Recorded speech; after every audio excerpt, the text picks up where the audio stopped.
Halo guys, welcome back to Korea Remit bersama orang Korea yang medok.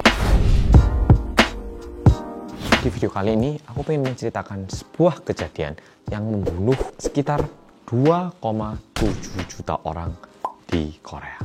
Oke, langsung kita mulai. Mungkin polo-polo kurang tahu jelasnya atau cerita jelasnya kenapa Korea itu terbagi menjadi utara dan selatan. Nah, memang betul, aku itu dulu udah sempet bikin konten menjelaskan tentang ini. Tapi kayaknya nggak aku ceritakan bagaimana depan belakangnya. Jadi kesempatan ini aku pengen ceritain lebih jelas lagi. Pertama-tama, polo-polo tahu kan kalau Perang Dunia Kedua itu berakhirnya kayak apa? Diawali dengan Jepang nyebrang pelabuhan Pearl Harbor. Akhirnya Amerika menyerang Jepang dengan bom nuklir di Nagasaki dan Hiroshima. Oke, cukup segini ngerti toh. Nah, sebenarnya pada saat itu Korea sendiri juga sedang berusaha untuk membentuk sebuah persatuan yang bisa bergabung di sekutu. Yang ada Uni Soviet, Amerika Serikat, Imperium Britania alias negara Inggris, dan negara lain-lain. Tujuannya apa? Tentu untuk memerdekakan Korea. Lah, tapi ternyata tiba-tiba Jepang itu dibom, akhirnya Korea tidak jadi ikut menang perang, tapi jadinya tiba-tiba vacuum of power, mirip sama Indonesia. Jadi istilahnya pengen ikutan perang dengan nama Korea, lalu juga mendeklarasikan kemenangan, tapi karena Amerika melakukan bom nuklir, sehingga tiba-tiba kayak perangnya selesai. Nah, dan setelah itu, Korea itu dibantu oleh dua negara, yaitu Uni Soviet dan juga Amerika. Karena mereka sama-sama sekutu. Ya toh, untuk Uni Soviet mereka datang dari atas, sedangkan Amerika datang dari bawah. Uni Soviet itu komunis, Amerika demokratis. Ngerti kan ya? Beda kan ya? Yang satu komunis, yang satu republik gitu. Perlu diketahui bahwa adanya sebuah garis yang bernama Aegean atau tulisannya Acheson gitu ya. Yaitu garis yang menunjukkan istilahnya itu kayak kedaulatannya Amerika. Bukan kedaulatan ya, tempat yang masih ikut campur atau Amerika masih campur tangan gitu. Jadi, kalau ada perang di daerah garis Aegean ini, AS itu bisa ikut campur. Tapi mungkin gambarnya bisa ditunjukkan. Kalau dilihat, Jepang itu termasuk di daerah Aegean sini. Tapi daratan Korea itu nggak masuk di sini. Nah, kalau Korea ini ditinggal sama Amerika, sedangkan di atas Korea ini ada Cina dan juga Rusia, nempel lagi. Kira-kira Korea bakal menjadi negara mana? Kemungkinan besarnya apakah komunis atau demokrat? Kira-kira ideologi negara mana? Tentu kemungkinan besar atau lebih memungkinkan untuk Korea ini masuk ke daerah komunis dan mungkin melupakan ideologi dari Amerika karena Amerika ini terletak jauh dari Korea. Nah, kalau misal Korea ini masuk komunis, Amerika itu bisa dibilang kehilangan Asia Timur, cuman dapat Jepang. Dan bisa jadi karena Jepang ini negara pulau, misalnya Cina, Korea, Jepang di sini, bisa-bisa dipengaruhi oleh Cina untuk menjadi negara komunis juga. Sehingga Amerika Serikat itu agak ragu untuk meninggalkan negara ini, alias Korea. Sehingga AS itu mendorong satu orang yang bernama Lee Seung-man yang tinggal di Hawaii gitu. Maksudnya bukan didorong gini, tapi kayak disupport biar bisa menjadi presiden di Korea. Karena kalau ada satu orang yang memiliki ideologi dengan pemikiran seperti orang Amerika, itu pasti membantu Amerika banget ya toh. Jadi istilahnya ada satu perwakilan Amerika gitu loh di Asia Timur ini. Nggak cuma Jepang yang ideologinya itu sama kayak Amerika. Jadi istilahnya Korea itu nggak bergerak sendiri, tapi ada faktor lain yaitu dari Amerika yang mendorong seseorang bernama Lee Seung-man untuk menjadi presiden di Korea ini. Nah, tapi waktu itu negara Korea itu situasinya kayak apa? Habis dikuasai oleh Kekaisaran Jepang, sehingga banyak pejabat pengkhianat negara. Bayangkan waktu itu, kalau misalnya orang Korea bisa menjabat di kedudukan itu, kemungkinan besar apa? Mereka itu menjual negara dan menghormati Jepang, ya toh, alias mengkhianati negara. Alias waktu dijajah itu mereka menjual warga negaranya untuk membela Jepang dan makan uang Jepang. Betul nggak? Makan uang penjajah istilahnya. Jadi teman saudara dibuang, yang penting dia bisa makan. Tapi kalau pada waktu itu Korea ingin membereskan semua orang-orang yang kayak gini, gimana? Berarti harus memilih ulang semua orang, bikin semua badan ini baru, semua orang harus dilatih lagi, diedukasi lagi gimana caranya menjabat. Repot kan? Tapi kalau dari Amerika sendiri gimana? Itu kan nggak terlalu penting. Yang lebih penting, Korea ini berdiri sebagai suatu negara dulu, dimerdekakan dulu. Sehingga presiden pertama Korea, yaitu Lee Seung-man, itu mengumumkan kemerdekaan Korea pada tanggal 15 Agustus 1945. Sekarang kalau Polo-Polo pikir, gimana? Istilahnya betul, ini negara Korea, tapi ada ikut campur sedikit dari negara Amerika Serikat. Memang betul, ini negara Korea, tapi keputusannya itu ada campur tangan dari negara Amerika Serikat gitu loh. Sehingga Korea sendiri ada perselisihan pendapat. Apalagi yang di utara sana. Di utara sana ada yang lebih setuju dengan ideologi komunisme.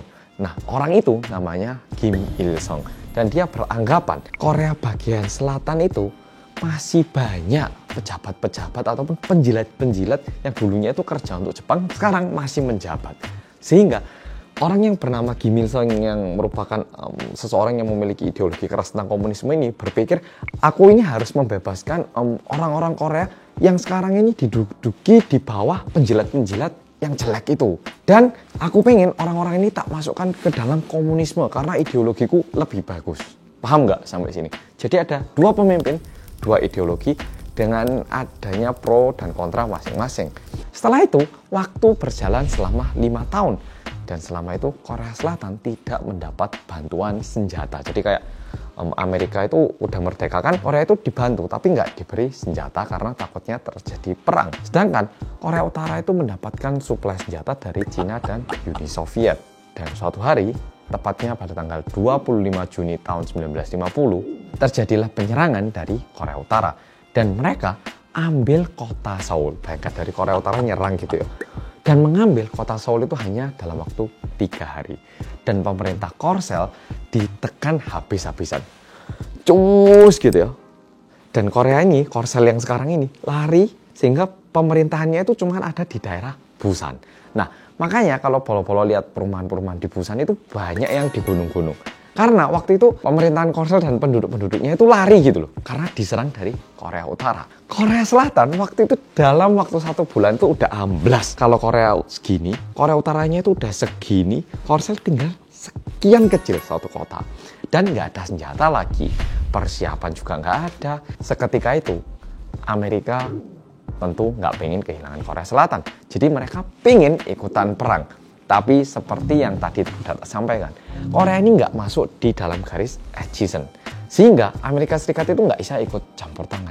Akhirnya yang dilakukan oleh Amerika Serikat ini apa? Mereka lapor ke PBB. Dan bilang kalau Korea Utara ini sekarang melanggar HAM. Dan kita harus bantu. Ayo UN kita bergerak.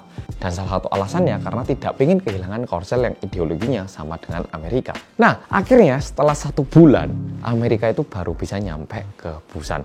Dan ternyata Korea Selatan itu kan udah terpojok banget. Sehingga Amerika itu nggak kuat gitu loh. Kalau sama-sama masuk dari Busan dan nyerang ke atas. Udah nggak bisa lagi. Dan ini kondisinya udah bulan Juli loh, bayangkan. Udah diserang mulai Juni dan ini bulan Juli. Setelah itu akhirnya dipilihlah jenderal kemiliteran bernama Douglas MacArthur yang membuat strategi untuk mendarat lewat kota Incheon dan mengambil kembali daerah kota Seoul.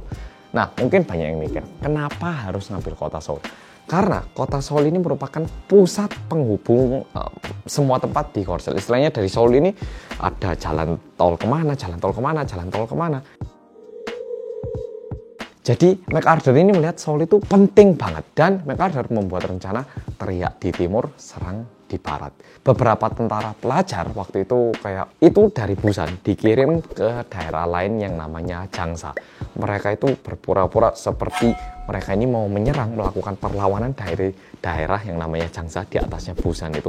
Sedangkan tentara AS itu mereka datang ke daerah Incheon untuk menyerang masuk. Jadi ini Busan pura-pura nyerangnya lewat Jangsa, padahal tim yang besar itu masuknya lewat Incheon untuk menerkam dari belakang. Meskipun ini memakan banyak korban, yaitu pelajar-pelajar, tentara-tentara pelajar yang ke Jangsa itu banyak yang meninggal, perlawanan dari Incheon ini berhasil mengambil kembali kota Seoul, tepatnya pada tanggal 28 September tahun 1950. Dan sebenarnya Korea Selatan ini kan sekarang udah aman istilahnya, nggak berhenti di sini. Korsel itu langsung, yuk kita nyerang kembali ke atas, disorang ke atas. Sehingga berhasil menekan ke garis tengah lagi, yaitu garis lintang 38 pada tanggal 1 Oktober 1950. Dan sejak hari itu, 1 Oktober itu dijadikan hari tentara. Oke, Korut udah nyerang, sekarang Korsel udah nyerang balik ke garis tengah.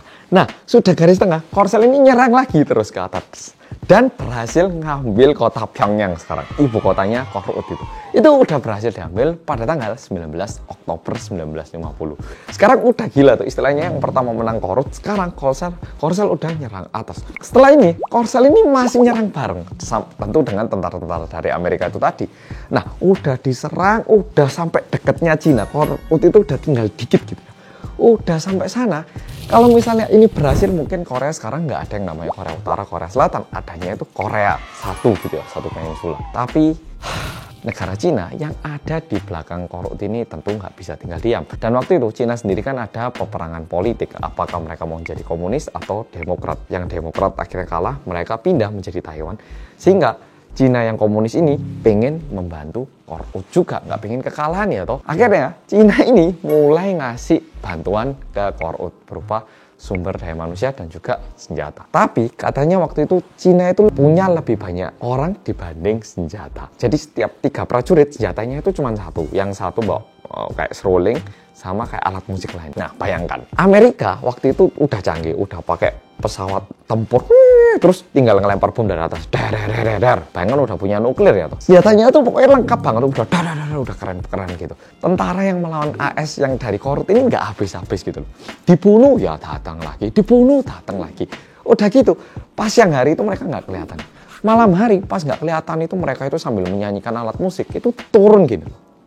Dan waktu itu musimnya merupakan musim dingin, sehingga dingin banget. Katanya waktu itu kerasanya itu sekitar minus 40 derajat Celcius. Nah, bayangkan dibunuh-bunuh ini gak habis-habis, muncul terus, dan setiap malam ada bunyi-bunyi alat musik yang menyeramkan. Sehingga pasukan-pasukan beserta tentara Korsel ini turun lagi, dan cukup banyak yang meninggal bukan karena ditembak, karena Cina gak punya senjata, tapi mati karena kedinginan. Akhirnya Korea ini mundur lagi, Korsel ini mundur lagi, dan kota Seoul kerebut lagi, diambil lagi sama Korut ya, pada tanggal 4 Januari 1951. Dan ternyata ada beberapa pasukan yang masih terjepit di daerah Heungnam, di daerah Korut sini.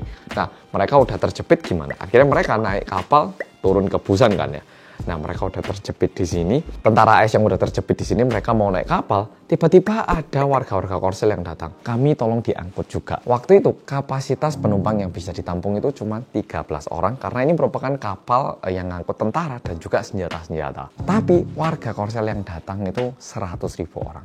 Mana cukup? Nggak bisa tuh. Dan setelah dibicarakan dengan baik, akhirnya tentara AS memutuskan untuk membuang 35 ton senjata yang dibawa dan mengangkut 100.000 warga Korea plus 100.000 tentara. Dan untungnya 200.000 orang ini berhasil nyampe Busan dengan aman tanpa satu orang pun yang meninggal, plus 5 orang yang lahir dalam perjalanan. Nah, dan senjata yang mereka tinggal tadi itu mereka ledakkan biar nggak digunakan sama Korut. Nah, katanya 5 orang yang lahir dalam perjalanan ke Busan ini mereka dinamakan Kimchi 12345. Jadi kalau polo-polo nge-search di Google ya, orang yang lahir di tahun 1951, Kimchi 12345, itu beneran ada, muncul. Jadi ini memang keputusan yang bagus banget, karena tentara-tentara pada waktu itu memutuskan untuk menyelamatkan nyawa dan membuang senjata. Jadi kayak istilahnya lebih memilih nyawa daripada harta. Itu merupakan hal yang hebat banget sih. Sekarang kondisinya ini masih belum selesai. 1951 ini masih perang-perangan. Cina pertamanya membantu Korut terus, tapi lama-lama kan yang capek. Akhirnya dia bilang, Uni Soviet bantu sedikit loh. Duh, kamu itu bantu sedikit-sedikit. Ini kamu bantu gitu loh, jangan aku tok yang ini. Korut ini kamu bantu juga biar nggak cuman aku ini stresnya gitu. Uni Soviet mau bantu Cina, tapi dia itu juga segan-segan. Karena kalau misalnya Uni Soviet ini terang-terangan membantu Korut, artinya Uni Soviet lawan Amerika, ini bisa-bisa menjadi perang dunia ketiga. Sehingga Uni Soviet itu kayak nggak bisa gitu loh, seenaknya membantu Cina untuk mendukung Korut. Dan yang mereka pilih adalah menengahi alias melakukan mediasi antara bagian utara dan selatan Korea biar tidak terjadi perang. Nah, itu tahun 1951, Uni Soviet berusaha untuk membuat dua pihak ini nggak perang.